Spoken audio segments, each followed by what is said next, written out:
Okay, Vice Mayor Schaefer, I will turn it over to you. Thank you, Madam Clerk. I'd like to call the regular meeting to order at 7 p.m. on 2/24/22. We just adjourned closed session with no reportable action. So, Councilmember Miller, would you please lead us in the flag salute? Certainly. Pledge allegiance to the flag of the United States of America and to the republic for which it stands, one nation.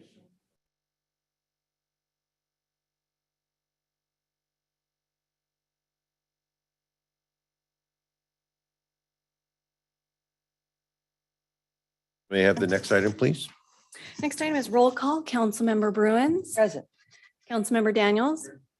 Councilmember Miller. Here. Vice Mayor Schaefer. Here. And Mayor Middleton is absent. The next item is our video statement. This meeting of the Citrus Heights City Council is cablecast live on Metro Cable 14, the local government affairs channel on the Comcast Consolidated Communications and AT&T Uverse cable systems. This meeting is closed captioned and live streamed at citrusheights.net. Tonight's meeting replays on Monday, February 28th at 9 a.m. on channel 14. This meeting can also be viewed at the city's YouTube channel. May I have the next item, please? The next item is approval of agenda. Moves. Second.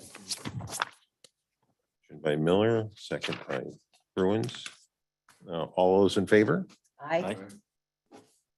All those against? Forward and unanimous.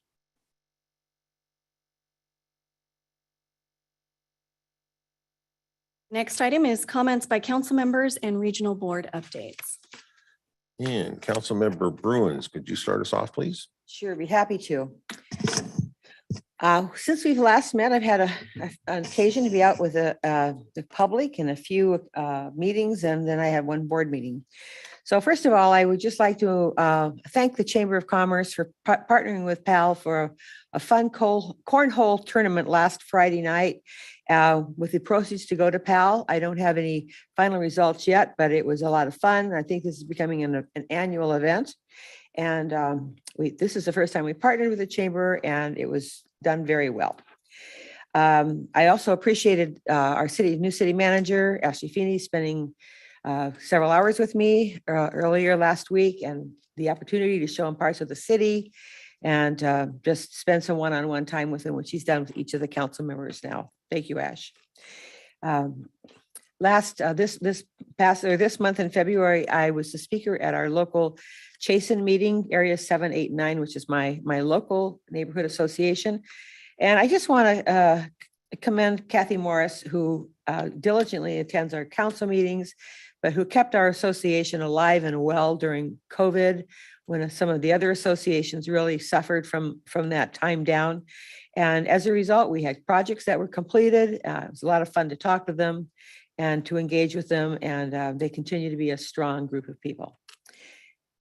Yes, so earlier this week, I attended the ABBA Mixer, our Auburn Boulevard Business Association, and happy to report that they have a renewed, rejuvenated effort moving forward. They've got a good plan to engage other members of the Auburn corridor area, and want to thank our city manager and some staff and a couple of our police chief and Commander Fry for also attending. It was a lot of fun to be out with the business community and see that they have a lot of energy and a lot of enthusiasm for really moving forward and partnering with us with our plans as a city to improve Auburn Boulevard. And then lastly, yesterday we had our regional sanitation board meeting and spent quite a bit of time on a report on a project called Harvest Water. And if you haven't been keeping up with this is our master plan to recover water that's generated from our region and to recycle it, to use it for farmland in the south area of the regional sands service area. And it's been an ongoing project for a number of years, but it's really coming to fruition. I only regret that we don't have any open land here in Citrus Heights to take advantage of it. I recently met with someone who moved up here from Southern California and a few years ago, and he said to me, the first thing I had to teach my kids is LA stole our water. And so we are now not sending so much water out of our area, but these are our water rights. We are using them for our benefit, for our community. And so I'm very excited about that project. More will be coming on it, but it is moving forward with a lot of robust effort and enthusiasm. So just another testament to the fact that our sewer district really is a good steward of the environment and of our natural resources. And that's my report. Thank you, Councilmember Bruins. Councilmember Miller, what have you been up to? Oh, not too much. Working in my day job.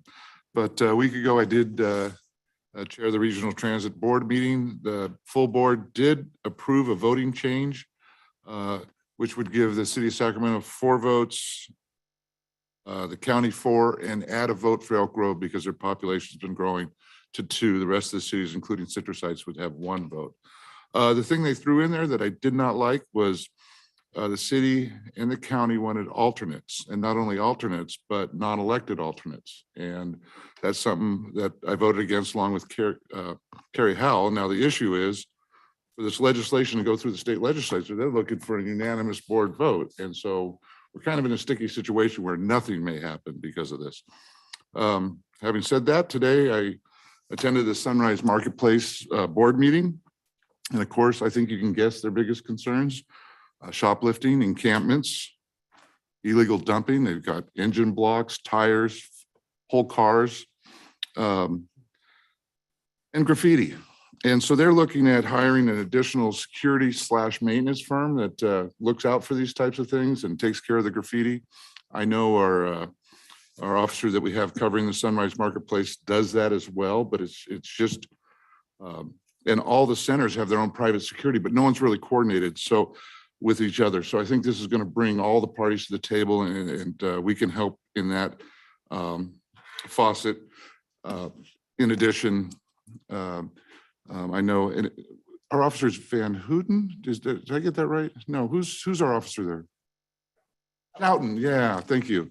Officer Schouten also does a lot of classes on loss prevention and counterfeiting and things like that. So I think this will work real well. And one of the things they can do when you have like a big mess left behind is that can be handled that day and cleaned up. So they're looking seriously at providing that service for the businesses in the Sunrise Marketplace. And that's all I have to report. Well done, Councilmember. Councilmember Daniels. Thank you, sir. Just Air Board met today, and basically, and if my memory is correct, I think they talked about a total of about $15 billion between state and federal money that they hope to see at some point come through California, places like that, not just our area, but things like charging stations, mobility hubs, car sharing, and more Fed dollars for purchasing electric vehicles, like the state has provided. And that's about it on that. And the only other thing I would say is thoughts and prayers with the people of Ukraine and Russia. What we're seeing is horrible, and both sides are suffering in one way or another. And we have a large community of both here, and our hearts go out to them, and our thoughts and prayers are with them. Thank you, Councilmember Daniels. So, well, I as well spoke to Area 5 at their meeting. It's nice to see. We had I attended a meeting a couple of months ago. We just had a few people. This time we had a little bit better turnout. And we're really looking forward to people coming sort of back to the neighborhood associations and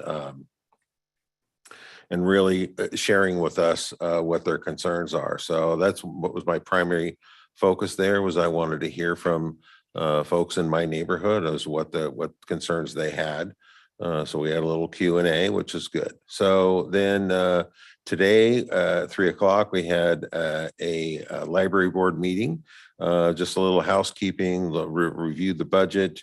Really nothing much to report there.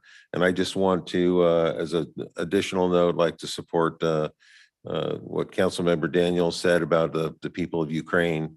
And they have lots of relatives that are local here. And my heart goes out to I really hope that this this thing can get turned around at some point rather than just them becoming part of Russia again. So anyhow, that's all I had. Can I have the next item, please? Next item is public comment, and members of the public may address the council on any agenda item of interest to the public and within the council's purview, or on any agenda item before or during the council's consideration of the item. Speakers will be limited to 3 minutes each. If you wish to address the council during the meeting, please either complete a speaker identification sheet and give it to myself. If participating via Zoom, use the raise hand function or *9 from a telephone to indicate your desire to speak. When your name is called, I will allow you to unmute your microphone to speak. And I do have one written public comment for this portion of the public comment period. So I'll go ahead and read that one now.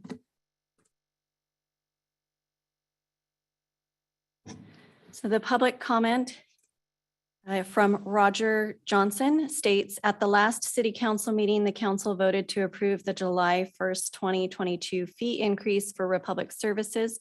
Since then, a 15 million check was given to Citrus Heights presented by Ami Bera federal funding. Please reconsider the fee increase using 2 million of the 15 million, giving thousands of your constituents some economic relief, especially seniors, veterans, and lower income households on fixed incomes. Next item, please. The next item is consent calendar items 4, 5, 6, and 7. So before we move forward on that, I have to mention that I did chair the Planning Commission and we heard item 6. So it wouldn't be appropriate for me as long as that doesn't get pulled if any items we want to pull from the consent calendar. As long as that item doesn't get pulled, I can weigh in on the rest of the items, not that item. So do I have a motion to accept the consent calendar? Move approval and consent calendar with noted that the vice chair is recusing himself on item 6.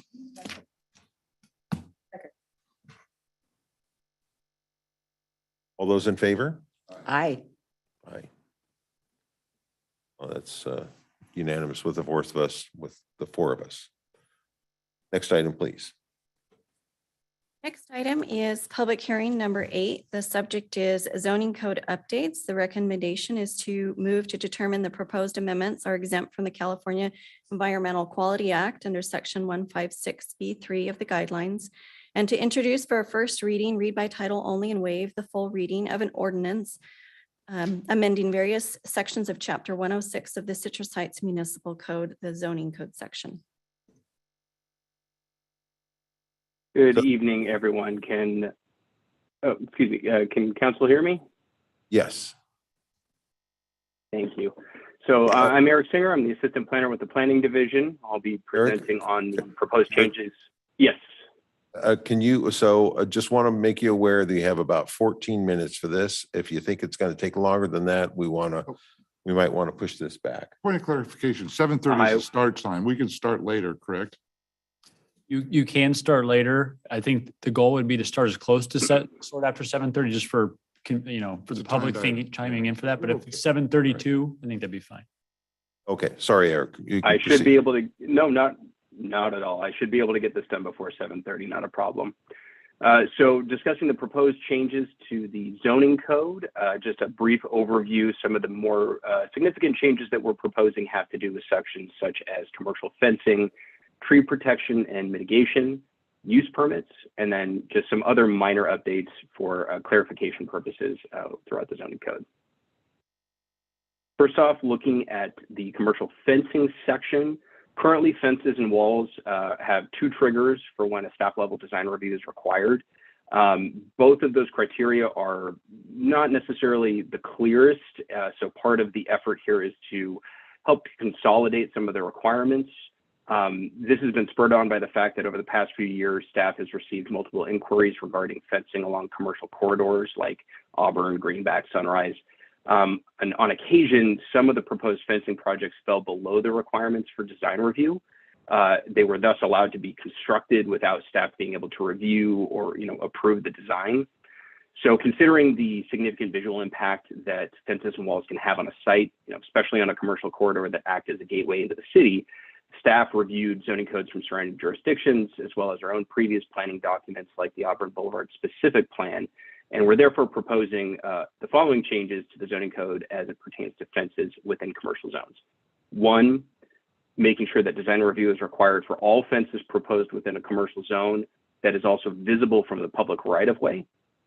Two, clarifying some of the language, basically eliminating the greater than 6 feet tall and greater than 100 feet long language in the zoning code, and saying instead, basically any fence that's going to be over 8 feet tall and or visible from a public right of way is going to require design review.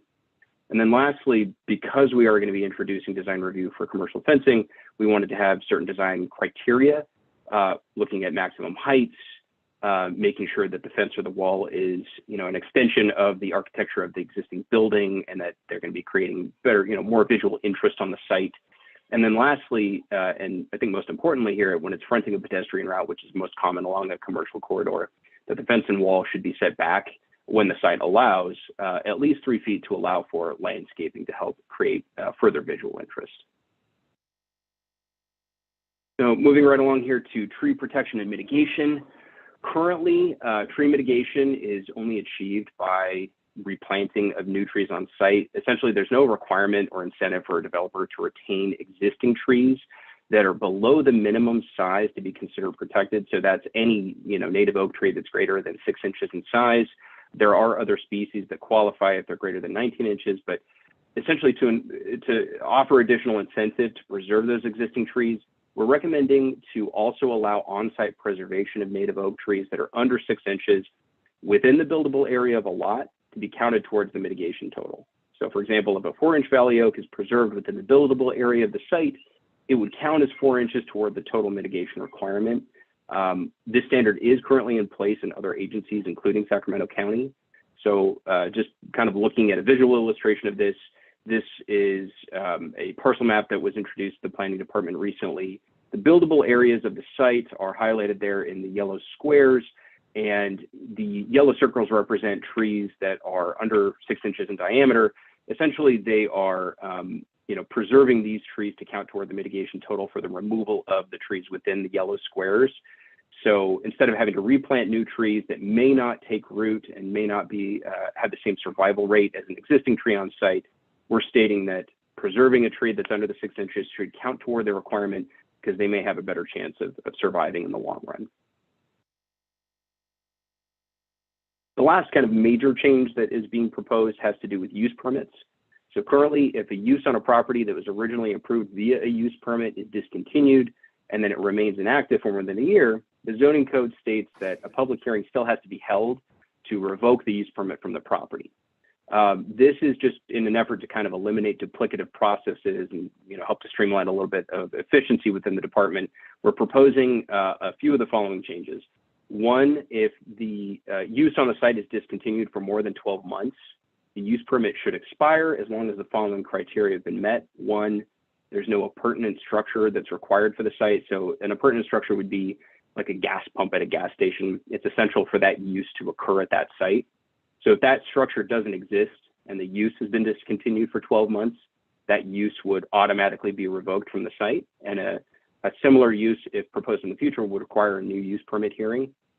Two, if an appurtenant structure is required, so that gas pump is there, but then it's removed and that use is discontinued for 12 months, again, the use permit will automatically expire without having to hold a public hearing.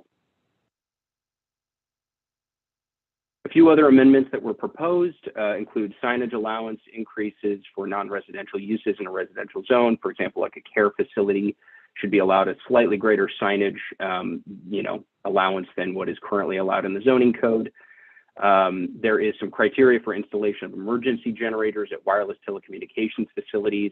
These are all just pursuant to federal statutes that have been passed over the past couple of years.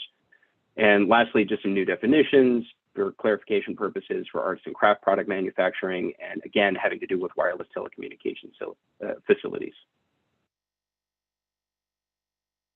So at the January 26th Planning Commission meeting, concerns were raised regarding a particular change that was proposed regarding parking and pervious surface requirements that was included within the staff report that you read. Although the Planning Commission ultimately recommended approval of the section that had to do with pervious surface requirements, staff discussed internally and found that this section should be further clarified. Therefore, we recommend that that motion that is introduced tonight includes the changes as recommended by the Planning Commission, but we're actually omitting that section that has to do with pervious surface requirements. And furthermore, the motion that staff is introducing here is under motion number 2 is reflecting the amended ordinance that was sent to council earlier today that struck that language regarding pervious surface requirements from the ordinance itself. So that would be the motion that staff is recommending council approve. And I am available to answer any questions that you may have. Thank you very much. Councilmember Bruins, you have a question? Yes, just real quickly, thank you for your presentation. My question has to do with the part on the pertinent, I don't know how to say the word, appurtenant, structures, that one, the gas pump structures. Yes, ma'am. Is there another example besides gas pumps where that would apply? Another couple of examples that we have seen in the past would be, for example, a car lift at an automotive use. So if the car lift is, still in existence, for example, on the Auburn Boulevard corridor, if there's a car lift and, that use has been there historically on the site, then that is actually grounds for that use to continue. If that car lift were to be removed, that is, critical for that functioning of an auto shop, for example, that would, qualify as an appurtenant structure. Another appurtenant structure might be something like a drive-through lane and ordering board, or, the fact that the lane is created in the first place would also be considered like an appurtenant feature of the site, essentially. So the appurtenant structure is basically something that defines the use of that particular business. Absolutely. You're not going to find a gas pump in the middle of a park, as an example. You're going to find it at a gas station. Exactly. Only. Okay, thank you. Of course. Member Miller? Quick question. Wasn't sure, Eric, when you say commercial zone, does that include our commercial overlay corridors? Or It would. It's essentially anything that's, so if it's a special planning area, for example, if the uses that are outlined within the special planning area do include a commercial use, then this criteria would apply to those areas as well. Any other questions or comments from council? You kind of went fast. You did a really good job, but you kind of went fast. So I just wanted to make sure that you said that you've struck out the one about the surface issues, correct? Yeah.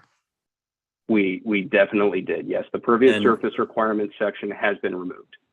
And then it was my understanding we were also maybe looking at something in regards to RVs parking in front of their houses for more than 72 hours. Has that been taken out, or am I looking at that wrong? I looked at it wrong. So that was a bit of a misconception, I think. The language having to do with RV parking actually already exists within the zoning code and the municipal code. That section is simply being moved from one section of the zoning code that did not fall under the parking title. It's being moved under the parking section so that it's consolidated, and it's mainly for clarification purposes so that it's a little easier for, the lay person to parse through the zoning code. But that requirement always did exist within the zoning code and the municipal code. And you said it, I just want to be 150% clear on it. People can still park their RV in front of their home as they prepare or come back from a trip for up to 72 hours. Yes. Correct? Okay, thank you. Yes, that is correct. Yep. Next item, please, is the public hearing for this item, correct? Yes, so you just, open the public hearing for this item. Opening a public hearing now. Do you have any comment from the audience or from speaker cards? I have not received any speaker cards for this item, and I'm looking at the Zoom. I do not see any raised hands. Seeing none, I'm going to close the public hearing.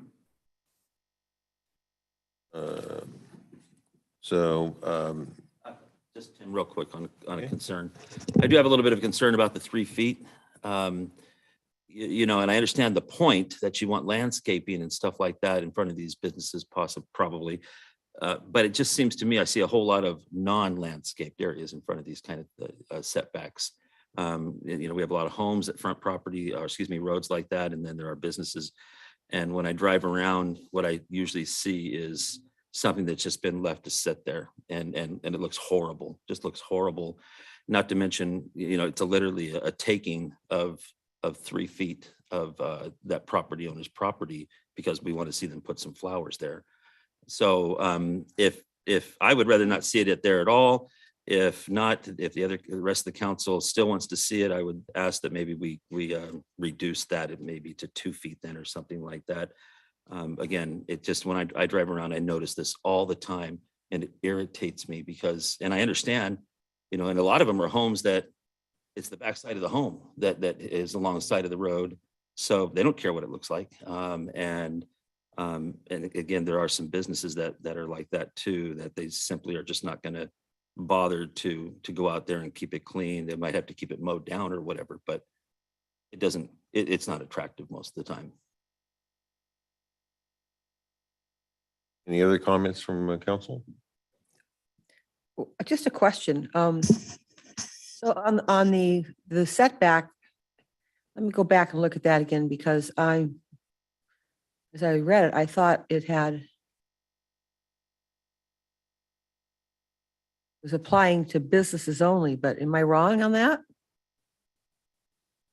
So it applies to any property that's zoned commercial. And, you know, there are cases where there are residences that do fall within a commercial zone or that are you know, near a commercial corridor. This particular criteria would only apply to fences that are proposed on properties that are specifically zoned commercially.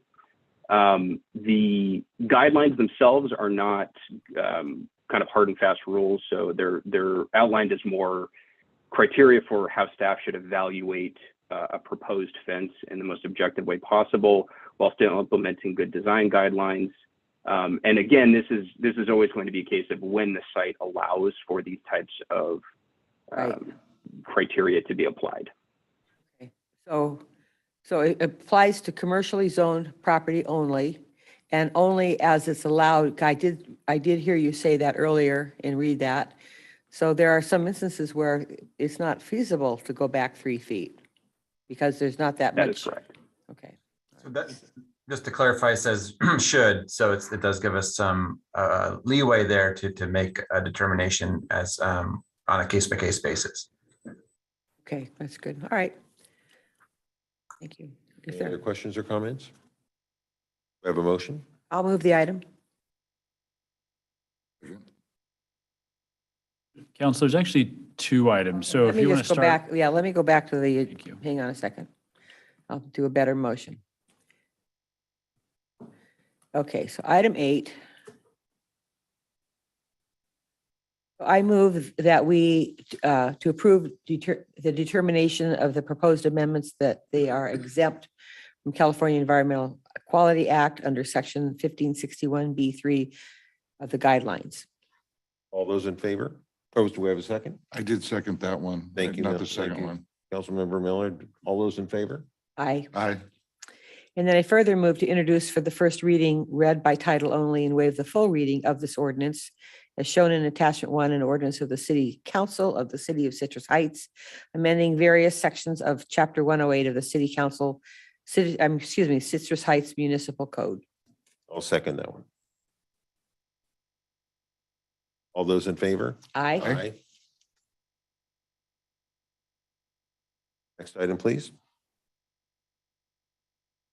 The next item is our public hearing number 9. The subject is the public hearing number 2 on the redistricting process. And the recommendation is to receive a presentation from the city's demographic consulting firm and to hold a public hearing to review draft maps and receive public input regarding the composition of district boundaries. So good evening, Vice Mayor and council members. Amy Van, City Clerk. So tonight, this is the second of 4 public hearings in the redistricting process. And it is the first public hearing with a draft map. Despite our robust communications outreach, we have not received any draft maps from members of the public. However, we will be hosting a public workshop on March 3rd from 5:30 to 7 p.m. here at City Hall. So if there are members of the public that are interested in seeing more information and wishing to draw a map, they can come to that public workshop. Robert McIntyre with National Demographics Corporation will give a presentation. Council will notice that the presentation will be very much like the presentation at the public hearing on February 10th. This is an opportunity to provide the public with an overview of the redistricting process and to solicit input. So with that, I will go ahead and turn over the presentation to Robert McIntyre. Thank you, Ms. Van. It's an honor to be here, Mayor, council members, with you again for this second public hearing.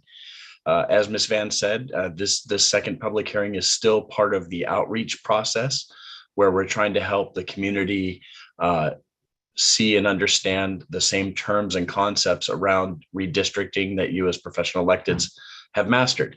And also to make sure we have a common language. So when you're caught at the grocery store or in different community forums and meetings, you all have the same language to speak and answer questions.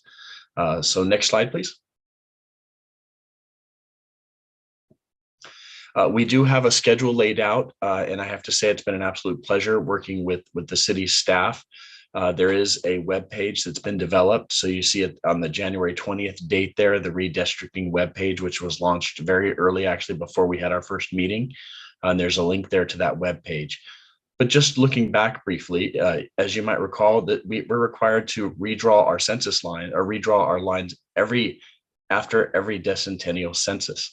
And so we know that the federal government released the census data August 12th of last year. But even though the federal government had done their job, the state of California still had some work to do on that data. And we didn't actually get the completed data back from the state of California until early October. And so city staff was very much in front of this particular project, making sure that they had already worked with us to schedule out these meetings that we have before us. Next slide, please. And so as you recall, we had our first public hearing on February 10th.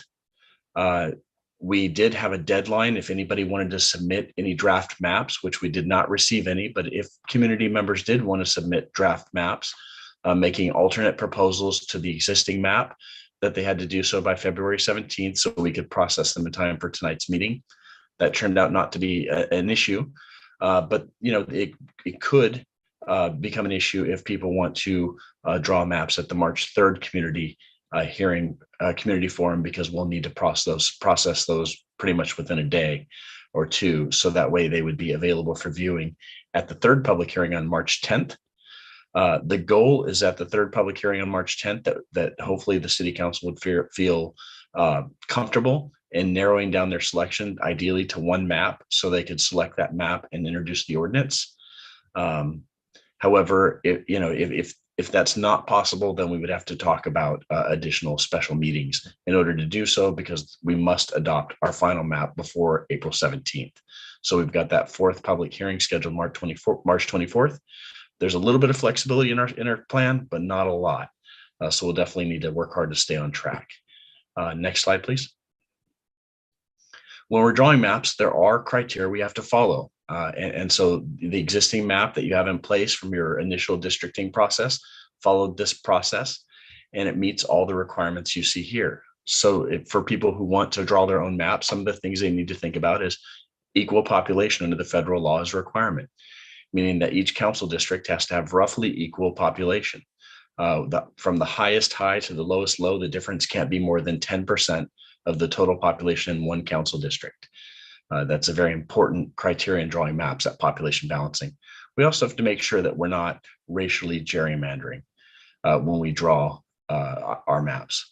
Looking at the California criteria, we need to make sure that we have geographically continuous council districts. And what that means is we don't want one council district to bifurcate another one and split it into two pieces. To the extent we can, while observing these other requirements, such as the population balancing and geographically contiguous, we want to keep communities of interest in neighborhood together as best we can. Now, obviously, that becomes an issue as we're trying to do population balancing, but we need to work as hard as we can to do that. We also want to make sure that boundaries to council districts are easily identifiable. Your current map does this very, very well. And also to the extent we can, we want to make sure council districts are compact. When we think of compaction, we think of as close to a circle as we can get. Well, unfortunately, cities are not perfectly shaped to have 4 or 5 circles. And so, we do the best we can to do that. But what that means is we don't want to have a map drawing our council district where we're going past one group of voters to grab another group of voters in that case. So that's what we're talking about by compaction. Also, under the Fair Maps Act, we need to make sure that our maps do not favor or discriminate against a political party. At National Demographics, we do not download the voting data or the registration data, party registration data, when we're drawing our maps. So the map that's currently in place does not in any way consider that. If somebody were to submit a map that considered, we want to make sure that that's not one of their choices or efforts they're making when they're drawing a map.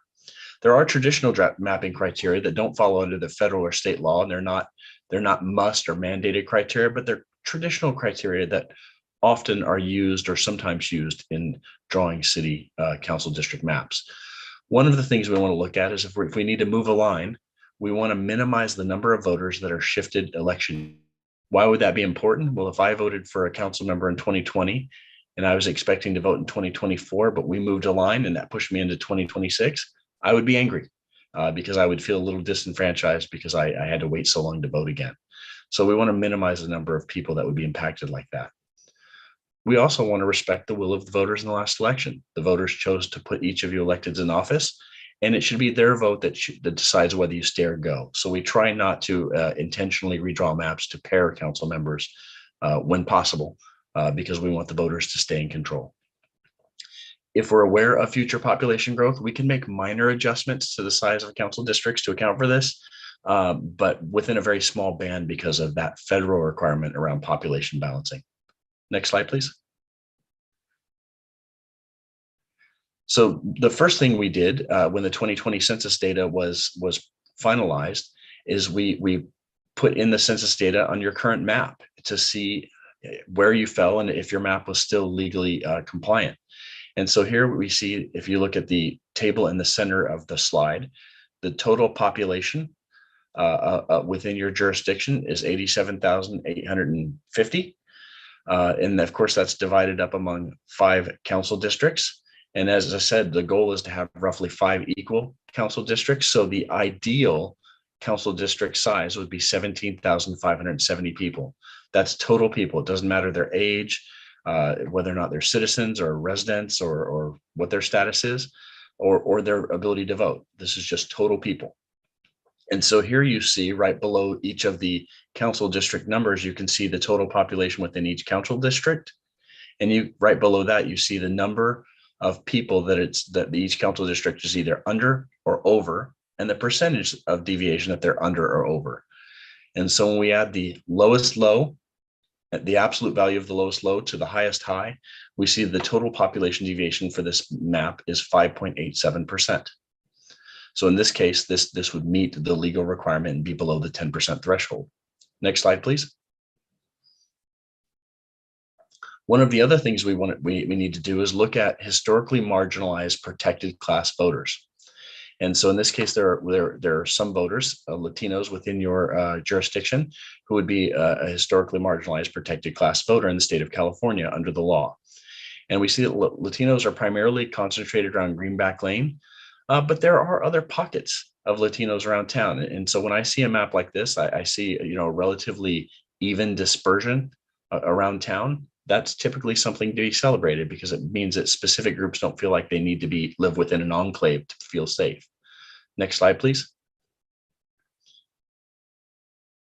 Here we have the map for Asian American and Pacific Islanders, the citizen voting age population. You see that there's a relatively low count of Asian Americans, and where they are, they're spread out in census blocks throughout the city. So once again, no ability to impact the vote within one council district. So we're not able to build a council district that would have a majority either a Latino or Asian American council district. Next slide, please. Similarly with African Americans, it's a statistically a low count. There is a small concentration near Sunrise Boulevard in the southeast. But once again, very small count, not statistically significant, but again, we see blocks throughout the city with African American citizen voting age population. Next slide. There are other ways from a policy perspective, and selecting a map is very much a policy conversation once we've achieved all these legal requirements. And so one of the things we want to look at is the things like other socioeconomic demographics. So for example, here is a map that shows the proportion of the population that are renters. So in areas that are red and yellow, that's a high proportion, more than half of the people between green, yellow, and red are renting in those census blocks. When you get down in the purple, you see between 0 and 25% of the people in those census blocks are renting. And so this may impact the way the council looks at the need for resources around the city and building council districts. Next slide, please. So the goal of tonight is to have the second public hearing and to hear from your community. We really want to hear from your community around how they define their neighborhoods. Neighborhoods are defined by geographic boundaries. So if somebody wants to call and share what their neighborhood is and how they define it, we would hope they would do so by identifying those actual streets or man-made barriers, railroad tracks, washes, things like that, that we could find on the map and identify. Next slide, please. We also want to hear from your community on how they define their communities of interest. Communities of interest is a very open idea. Really, it has to do with a shared issue or characteristic. There's some notes on the slide here, but probably the best example I can give you is I used to drive home through a city right next to where I lived every day, and every day I would get stuck behind the metro rail track for about 15 minutes and no train would go by. There was just an issue with the sensor on the track. Well, I promise you, I and everybody who got stuck at that railroad track every single day were a community of interest. Communities of interest aren't always around something that's a problem. Sometimes it's around something great. What we're looking to hear from is how people define their communities of interest. And if they do define a communities of interest, would their community of interest benefit from being grouped into one council district, or would you prefer to be split? An example of where we very commonly hear a community of interest that wants to be split would be like a senior center, where you have a large block of high propensity voters. They prefer to have the idea of 2 council members that will listen to their needs rather than just one, but they typically have the numbers to support it. Next slide, please. So tonight, as you open your public hearing, we are hoping to hear about neighborhoods and communities of interest from your community members. With that, I'm available to answer questions now and after the public hearing. Any questions from council? Okay, I'm going to go ahead and open the public hearing. And I have one speaker card. Is that all we have, Madam Clerk? I do not see any raised hands in Zoom, and I do not have any written public comments. So yes, that is. Thank you. So I'd like to call up Michael Legermasino to speak. You have 3 minutes.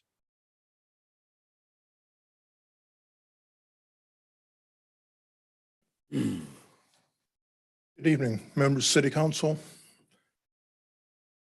New City Manager, thank you for taking the job. Appreciate it. Tonight, I'm here asking you to take the existing map from the last 10 years and continue that without any major changes. As was mentioned, that we're all within 5% of the total high and low. I don't see any reason to change. He was asking about community interest. Mr. Daniels,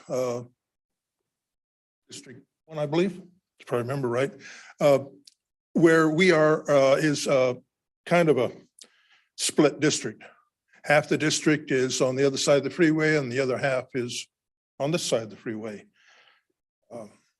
When the original map came out, yeah, that could cause a problem because 2 different requirements. Like I said, one side feels that they probably, because they're on the other side of the freeway, they're cut off from this city. That's the only major thing I had when we went to district elections, but upon reflection, I could see why it happened. The other one that is 7, 8, and 9, this Bruins district, they finally, all the neighborhoods got together and formed one big one, which worked out pretty well. The rest of you, all your districts are split between various neighborhoods. You've split up the neighborhoods. Not everybody's happy about that, but really, I don't see any other way that it could be done to balance. I do know that 2030, we're going to have a big major change because we're looking at several major changes, population that are coming. And so I ask at this time that you consider leaving the districts as they are. I don't see any reason to change them at this time for the next 10 years. Thank you very much.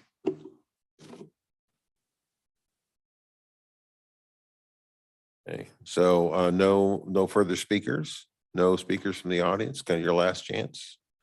All right. No, okay, I'm going to close the public hearing.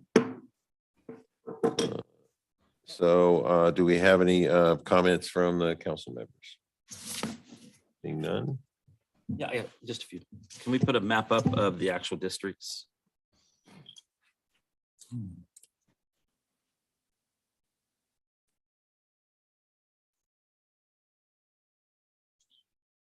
Miss Van, if, oh, Give me a moment and I'm bringing that up. Thank you, Amy. So when I look at this, everything is worked good, I think, for the most part for all of us. And the concern I get is just a little bit on the future potential growth. And that being at the very bottom of the blue area for Councilmember Bruin's area with the Mitchell Farms. I think 260 homes, so probably about 400 people or so. That's a pretty good chunk of folks added to our district numbers. I'm hoping that on District 1, my area up at the northwest side, that Roseville Point comes in at some point over the next few years. And that could be, I think that was 200 homes, but I don't remember for sure. But something is similar to what we're seeing there. And then on District 5, the mayor's district, our future anticipated growth with the mall. And we've talked about 2,000 homes there. And that's not going to happen in the next year or two, but it is definitely likely to happen on some level over a relatively short time, hopefully, because I think that's what's intended to spur growth or redevelopment in that area too. When you look at my district on the number side, I believe I'm under, if I remember right. And so that might get me a little closer to parity. But when I look at the blue area, it's a little bit over already, and we're looking at adding 400 homes, excuse me, maybe 400 people or so.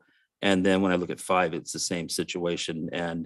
And so if we wanted to think about that, if we wanted to keep that in mind, one thing that we might be able to do is cut 5, where I believe that's Arcade Creek. And so as we get information back, I'd like to see some numbers on what happens to 4 if we include the area of 5 that goes down to, it's Arcade Creek, isn't it? If I'm remembering right. So it's that far North Creek area that's on the map there, and just see what that number looks like and see if we want to weigh that with the issue of what's going to happen at the mall, hopefully. Again, that's kind of looking at a crystal ball, who knows what's going to happen up there. But I kind of think that we're all settled on the idea that we are going to increase the residential presence on the mall property.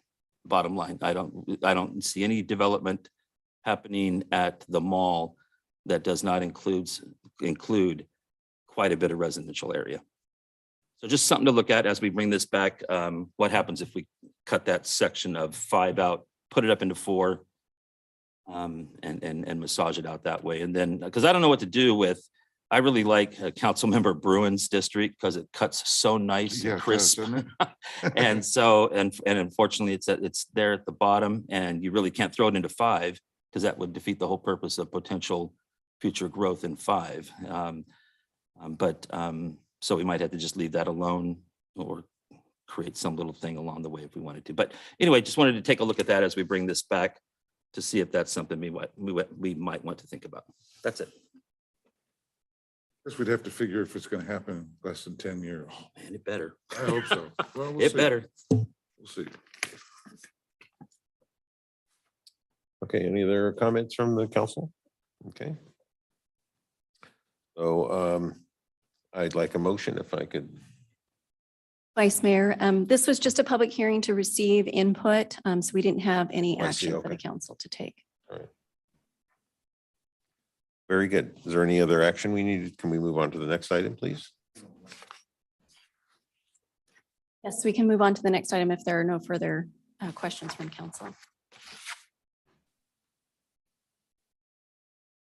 Have the next item, please. The next item is regular calendar, number 10. The subject is fiscal year 21-22 mid-year budget adjustment and financial forecast update. The recommendation is to adopt a resolution approving amendments to the fiscal year 21-22 budget.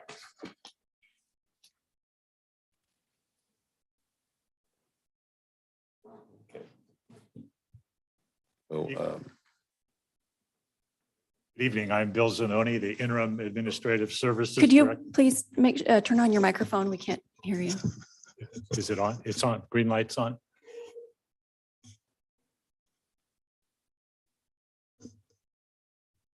That work? Okay. Again, I'm Bill Zanoni, Interim Administrative Services Director.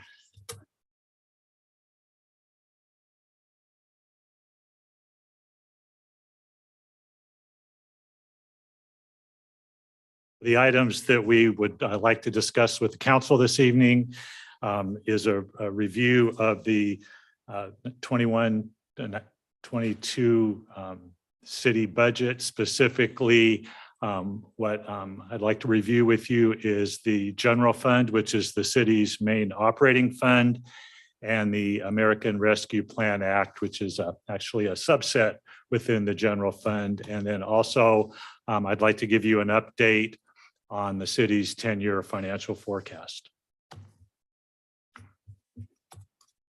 So just a little background, the city's 2-year budget for fiscal years 21-22 and 22-23 was adopted by the city council in April of last year. The city council received a budget status report on the first quarter of this fiscal year in October. This evening, I will be presenting an update on the revenues and expenditures for the general fund. And then we'll be coming back to you probably the first meeting in June with our mid-cycle review, which is a status report on where we are for this fiscal year as we get close to the end of the year, as well as projections and possible amendments to the second year of the 2-year budget. And I'm saying we because Tammy Nassardi, the finance manager, is here with me, and Tammy worked pretty closely with me on this process. Oh, to get into the 21-22 budget, looking at the general fund, the budget that was adopted for this fiscal year projected revenue of $32.6 million and expenditures of $32.7 million. As of the end of the first week of February, which is about 60% of the way through the year, we had received $17.5 million, or about 53.5% of our general fund budgeted revenue. And our expenditures were $18.9 million, or about almost 58% of the budget. So we had, as of early February, we had spent about $1.4 million more than we had received in revenue. And this is typical for the way we operate right now. We're required to make several large payments in July at the very beginning of the fiscal year. We pay all of our prepare liability insurance premiums. In July, we make a lump sum payment by mid-July of our pension liability to CalPERS. So those are two big payments which total together about $2.5 million. And then our revenues come in. Right now, we're not getting property tax revenue. That'll change next year. And sales tax, there's always a 2-month lag. So it's just a timing of revenues and expenditures. So during this period where our expenditures exceed our revenues, we're relying on our cash reserves in the general fund. If and when those are depleted, then we do some temporary interfund borrowing to hold us through until our revenues catch up with our expenditures. Based on actual revenues received so far this year and our projections for the last 4.5 months of the fiscal year, we are recommending increasing our budgeted revenue for this year by $2.5 million. The additions to revenue include additional sales tax. We received an update from our sales tax consultant the end of January, and the city's sales tax revenue is performing better than was projected at the last update last summer by about $854,000. We budgeted $13.2 million this year. The most recent projection is that this year that amount will be $14.1 million. So that's definitely good news. Motor vehicle and lieu fees are about $238,000, we believe, over the amount that was budgeted. When the budget was prepared last April, it was anticipated that and you'll recall last year, our building activity was very strong. It was anticipated that it would level out this year. What we've actually seen is that strong activity last year has continued into this fiscal year. We think by the end of this year, our revenue from building permits, plan check fees, and other building related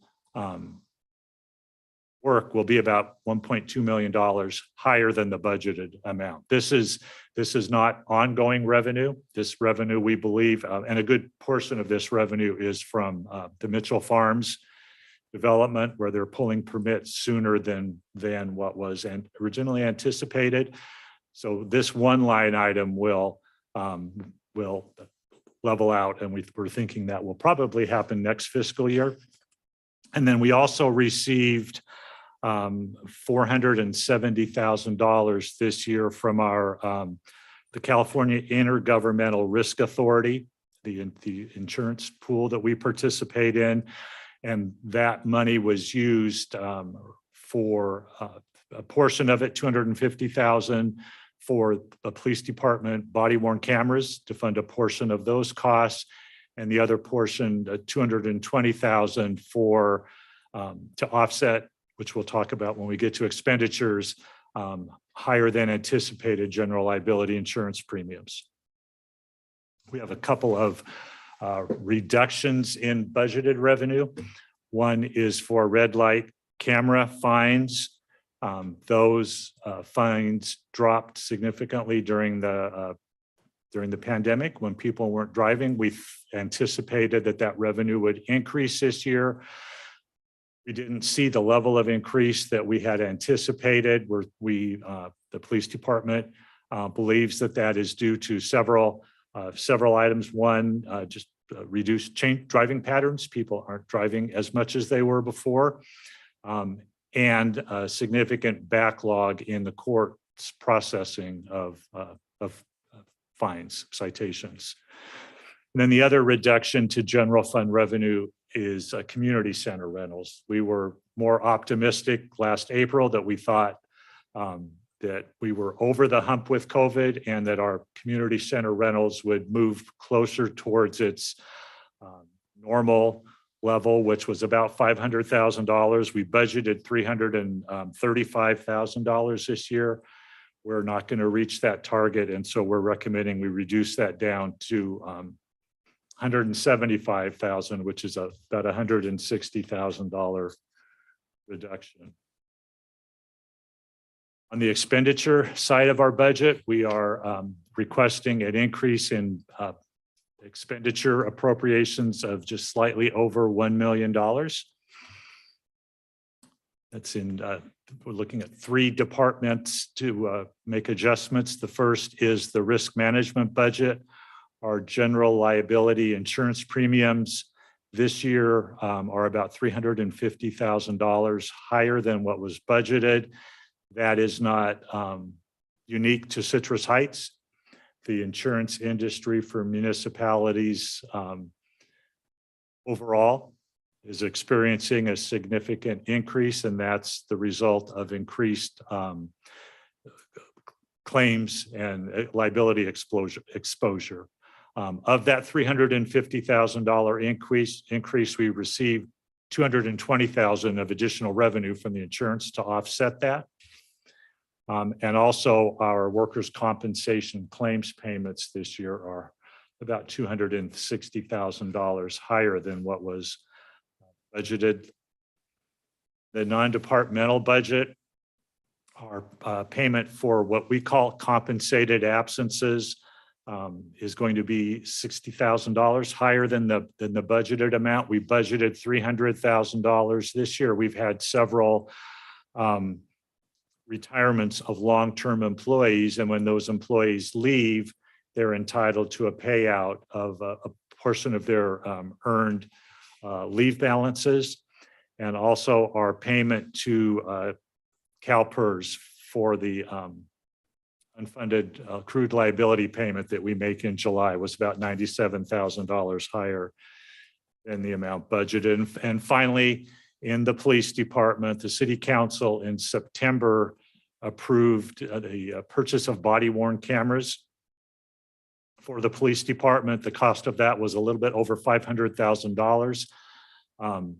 Of that amount, $250,000 it will be charged or was charged directly to the police department budget. We're using that $250 from the insurance reimbursement, but we have to adjust the police department budget to reflect that expense. So the net cost to the city is zero, but just from an accounting perspective, we have to show the revenues and the expenditures. So these proposed adjustments, if approved, would increase our budgeted revenue this year to $35.2 million. Would increase our operating appropriations to $33.7 million, which would give us a budgeted surplus for fiscal year 2021-22 of $1.5 million. In addition to these proposed adjustments, our very preliminary estimates at this point are that we think that by the end of the year, we will see an additional $1.4 million in budget savings from a combination of position vacancies and other smaller amounts from just operating savings in the department. So while the budget right now, if these adjustments are approved, will show a surplus of $1.5 million, we're hopeful, and we'll monitor this closely as we get closer to the end of the year, but we think we will end the year with an actual surplus of about $2.9 million.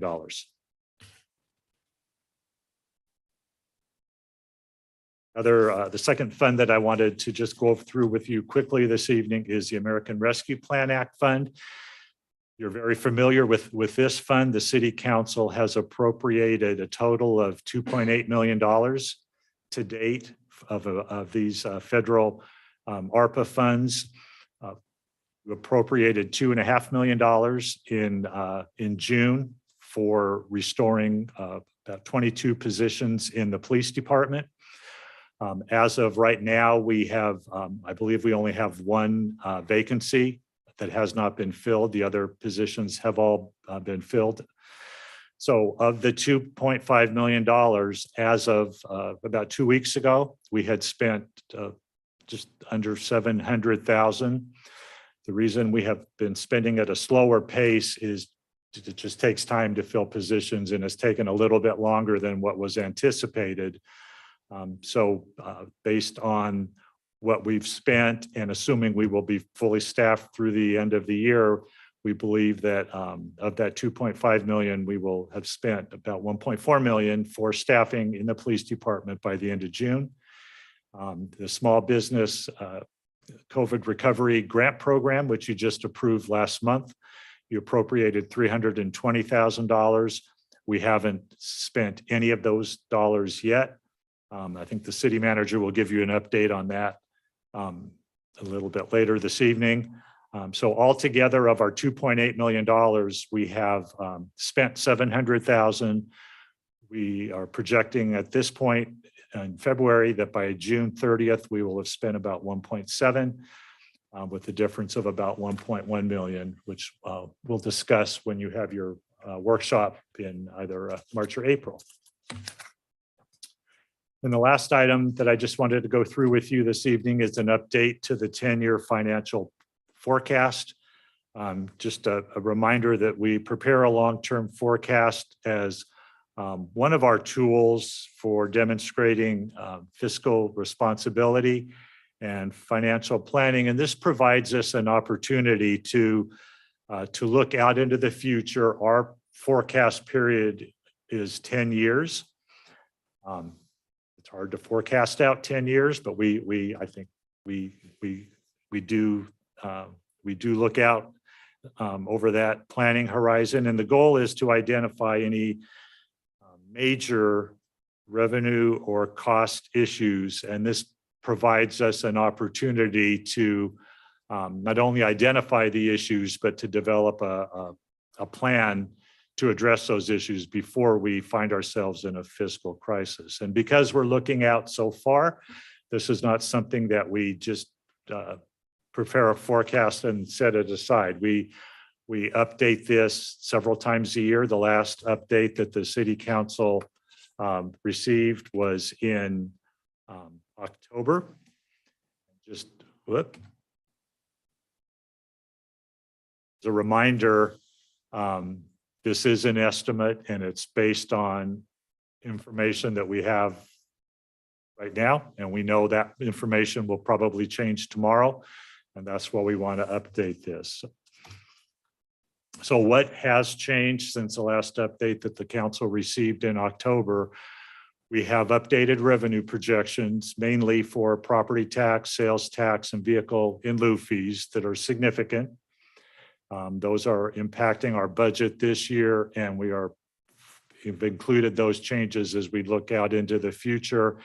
And then we've updated our labor projections based on the changes that have occurred this fiscal year. I'm not going to go through this in detail, but this forecast is based on a number of assumptions as far as our revenues and our expenditures looking out through fiscal year 2030, 31. I've highlighted the three major sources of revenue that really impact our funding, and that is property tax, sales tax, and motor vehicle in lieu fees. Those three line items, so those three revenue sources, make up about 75% of general fund revenue. So with these assumptions, we've tried to be realistic, but also conservative. So you can see that overall, we are anticipating a growth each year, depending on the line item, but in the range of 2 to 3%. We believe that is a fairly realistic assumption. We have not included in this forecast a provision for a economic downturn or recession. That may very well occur, but again, because we'll watch this and update it, if that does happen, we'll revisit this. This, I'm not even going to attempt to walk you through every line on here, but this is in your agenda packet, and this is the level of detail that we use for forecasting. At a summary level,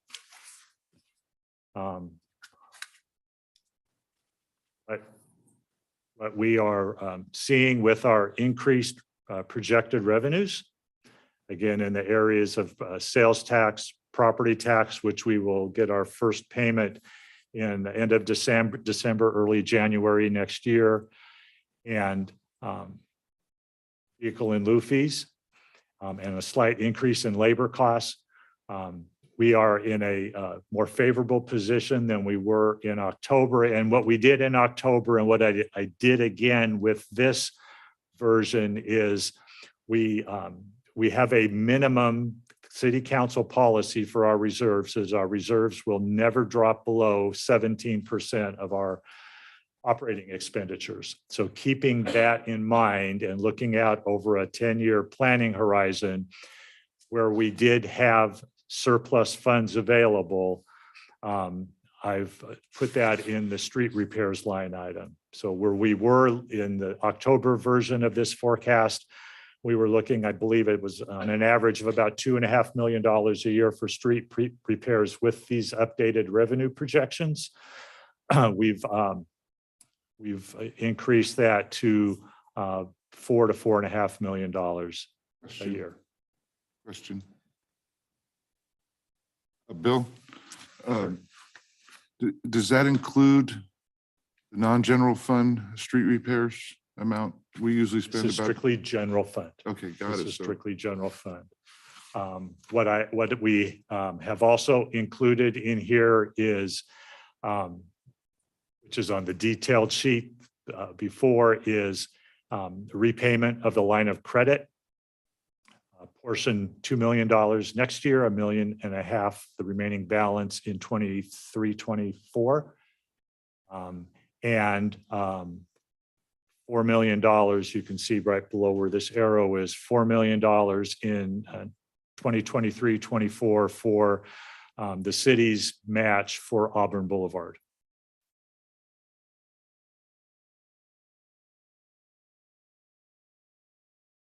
Based on that, I'd be happy to answer any questions. The recommended action is that the council review the budget status and the 10-year financial forecast and adopt a resolution approving amendments to the fiscal year 21-22 budget. And I just might add, this information was reviewed with the Finance and Administration Committee on February 9th. Thank you, Bill. Do we have questions from council? Any? No, just a comment, because I do sit on that committee. That was a refreshing report after what we've been experiencing recently. And so, yeah, I just am encouraged by it. Thank you, Bill. Yeah, first thing, Bill, the red light thing is because people aren't running red lights, so just be positive. I just want to say that this is a great report. Thank you so much for these numbers. But even more so, I think what's great about this is that we see this growth, this really great growth in sales tax, building activity, motor vehicle in lieu. These tell you that the city's alive, it's thriving, it's vibrant. And, you know, there's a lot of people out there who really want to take the time of day all the time to bash Citrus Heights. And I just want to tell you that that's not the case. This is a good city. It's vibrant, and we should be proud of it. We still have things to do. We're not perfect. And hopefully with some of these funds that we do see coming in, we're going to be able to do some very positive things to this city with some cleanup and stuff like that, and put some lipstick on it. And it's just going to get better and better. So, you know, please be proud of your city. That's all I'm saying. You know, if this was I got to choose my words carefully, you know, a bad place, we wouldn't see this. We would not see these numbers. These numbers reflect a vibrant, live city. So thank you. Okay. So I just want to clarify something if you would clarify something for me, Bill. You mentioned this a couple of times. And when we talk about next year, we talk about something that starts in July. That's the next fiscal year. So, but I just want to clarify. So when would we expect our first payment for property taxes? And about how much would that be? The first payment for property tax will come in to the city end of December, early January. So that we will receive about half, a little bit more than half then, and then the second installment will be in April, May, and then a small cleanup in July. And that should be, I believe what we've forecasted for next year is $6.8 million. So it should be about half of that around the beginning of the year. And then the other half several months later. And so many of us have been looking for that, waiting for that for 25 years. So it's nice to hear that that's finally revenue neutrality is coming to an end for Citrus Heights. Going to ask for a check. So we'll. Absolutely. Absolutely. I haven't seen the revenue neutrality agreement, but what I don't understand to this day is we turned 25 January 1st of this year. Why aren't we seeing the tax proceeds moving forward? I know they don't collect until December, so that's Right. probably it. The tax roll is set January 1st for the following year. That's the basis for it. And it's on a fiscal year. So the fiscal year starts in July. So the next full year tax payments, the first installment is payable beginning November. And so that's the payment that we will I get. still think we should get the second payments and everybody who's late's payment. Absolutely. That's my position. So any other comments? Can I have a motion to accept the resolution? I move that we adopt the resolution number 2022 dash as a resolution of the City Council of the City of Citrus Heights approving amendments to the fiscal year 2021 and 2022 budget. Right. We have a motion by Bruins, a second by Daniels. All in favor? Aye. All opposed? Motion passes. All right. May I have the next item, please? Next item is department reports, number 11. The subject is homeless navigator update by the police department.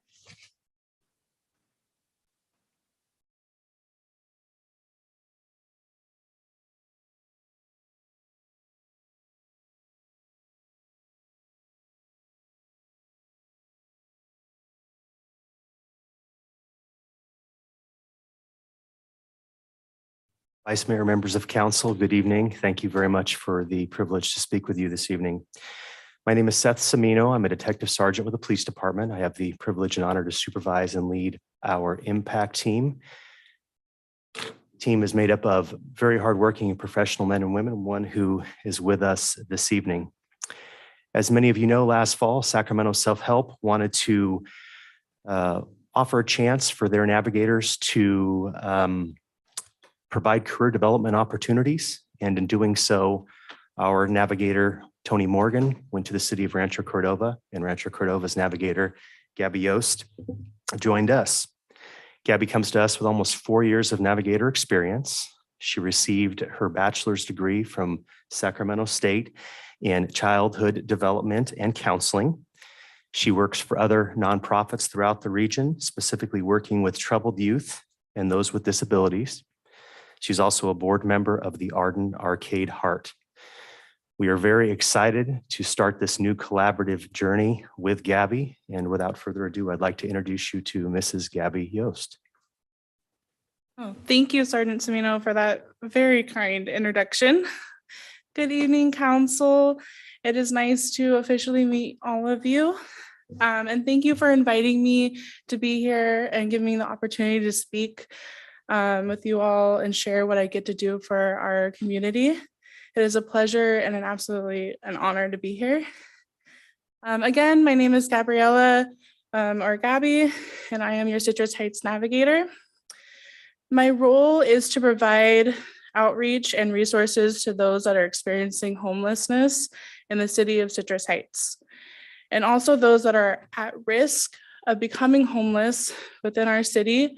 We're right on the border of homelessness.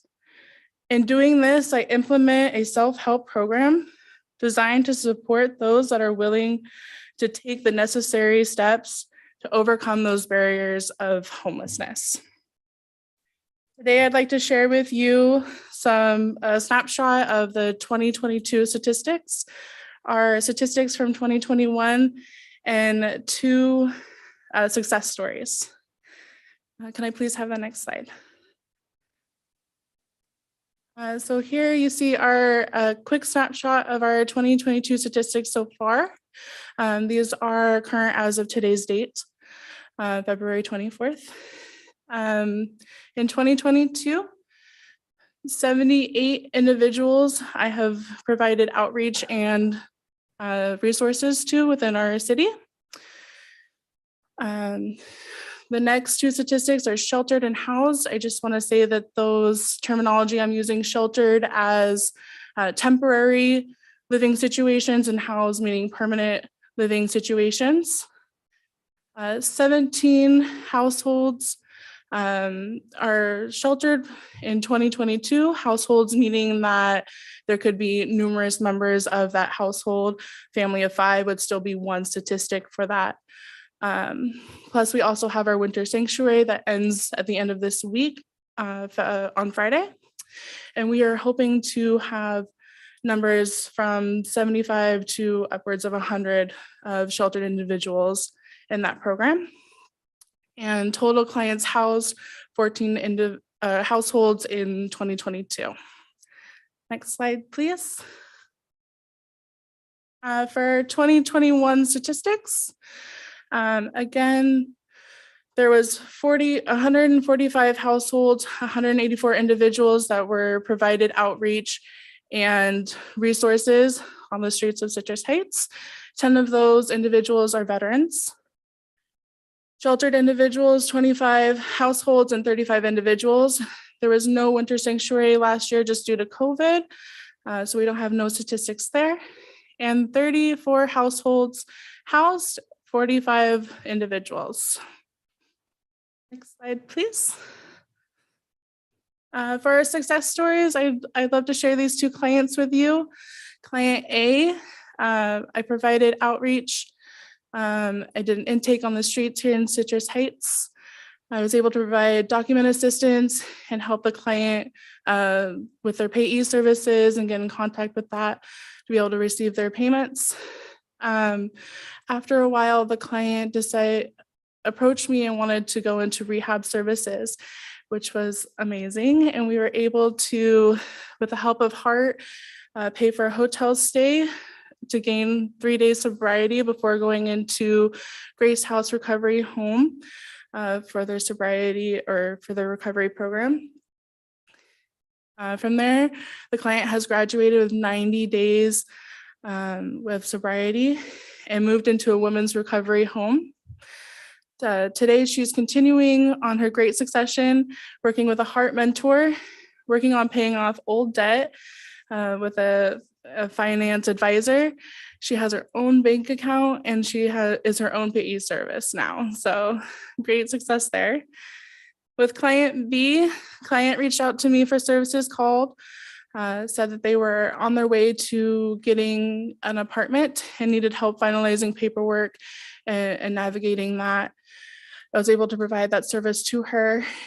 She was living on our streets in a car for 13 months. I moved into her first apartment. She has 3 children. And when moving into her apartment, she was moving in with no furniture, no items. So through donations from our community, through the police department, through our city staff, we were able to pretty much fully furnish their apartment for her 3 kids and herself. And her move-in day was last Friday. So next slide. Yeah. And then again, myself, this is my contact information. And I just want to thank you for allowing me to speak with you today and for listening to me. Great, thank you. Any questions from council members? Councilmember Daniels? Yeah, just welcome. get ready, hold on. And, you're coming from Rancho, I believe you said. And so I think a pretty comparable community or whatever. But the feeling here is, a community gets what they tolerate. And so we don't tolerate what is seen in a lot of communities. And so we'll expect a lot out of you. And I feel confident we'll get a lot out of you. And but just understand that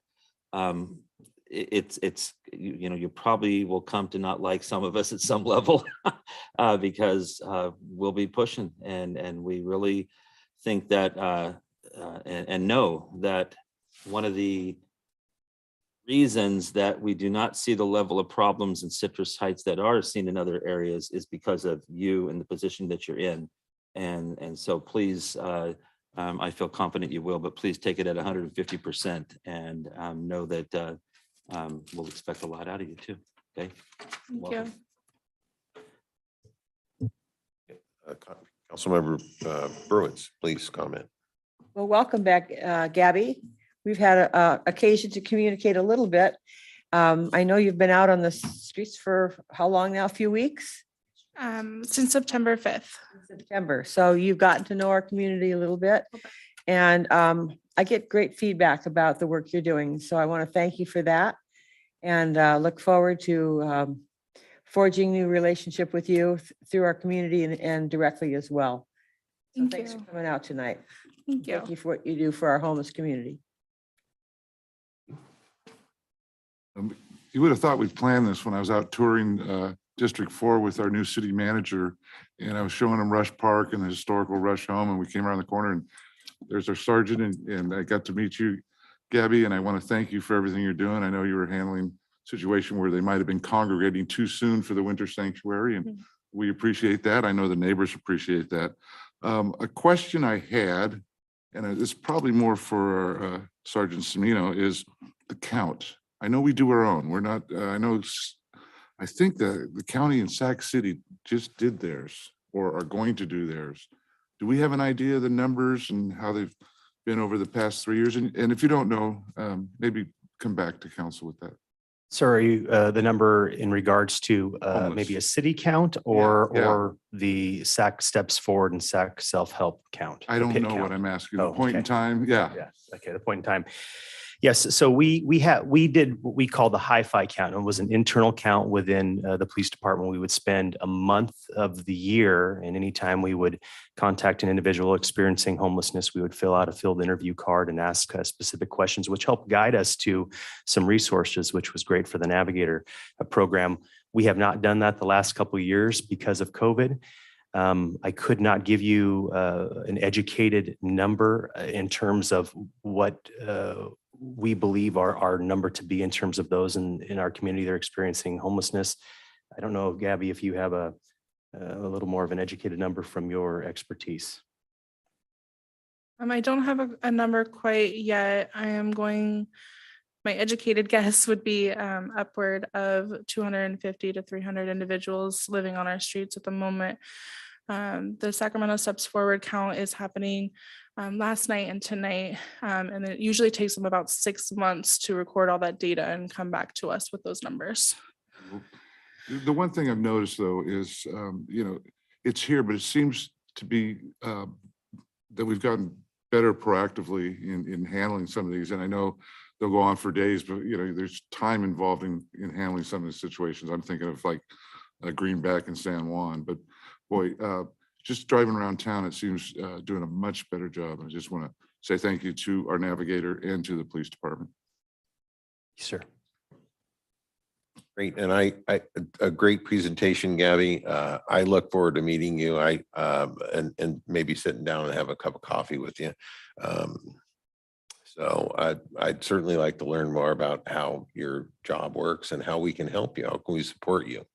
That's a big piece of you guys, both you and Sergeant Semino and the rest of Sergeant Semino's team has a very difficult job. And all we can do is say and take action to support you, and just know that their support's here. Thank you, Vice Mayor. Right. Can I move on to the next item, please? Next item is city manager items.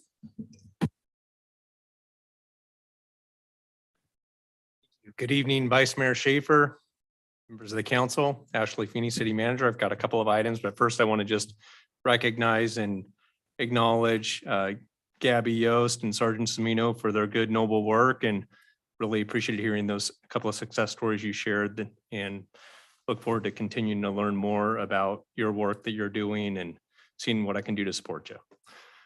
And a couple of announcements here. Small business grant program we talked about that the council approved. It opened today. So today is the first day of a 30-day period that'll close on March 26th. And close of business today, the number I heard, we had 12 applications on the first day that had come forward. Megan Huber and Nicole Baxter have been doing a great job of getting the word out. Work closely with our finance team to get that program stood up on time, on schedule, to go ahead and support businesses for that COVID recovery. So once we have that data, we'll come back to council and report out on the overall success of the program. The other thing on the COVID front, numbers continue to improve. So good news there. Understanding from the county is the 7-day average is similar to mid-December before the Omicron variant showed up. So hopefully we'll continue to see that trend continue so we can continue to improve as a community and as a society. That concludes my updates. Thank you. Madam Clerk, next item, please. Next item is items requested by council members or future agenda items. Anything from the council? Yes, Councilmember Daniel. Just on future items, we're coming to the end of February. And one of the things that we've talked about recently in the past was, in the recent past, was hopefully getting us moved forward with more community connection, more events and stuff like that. And, obviously there has to be planning periods. And so we've got things coming up like Memorial Day, 4th of July, Sunday Fun Day in September and stuff like that. So I would like, hopefully, maybe if we could hear back soon on maybe where we are with that. And if we think we're going to be able to put on some kind of events this year and whatnot, before it's too late and we just don't have the time to put anything forward. The community is ripe for that. They want us back out there, and we need to do something. We need to create a splash and especially since we've got some funds, we need to do something and get us back visible as a community. So if we could see something on that soon, I'd appreciate it, sir. Thank you, Councilmember Daniels. We have been having some internal discussions about events and look forward to providing an update on that in the future. Anything else? All right, with that, I'm going to adjourn the meeting here at 8:30.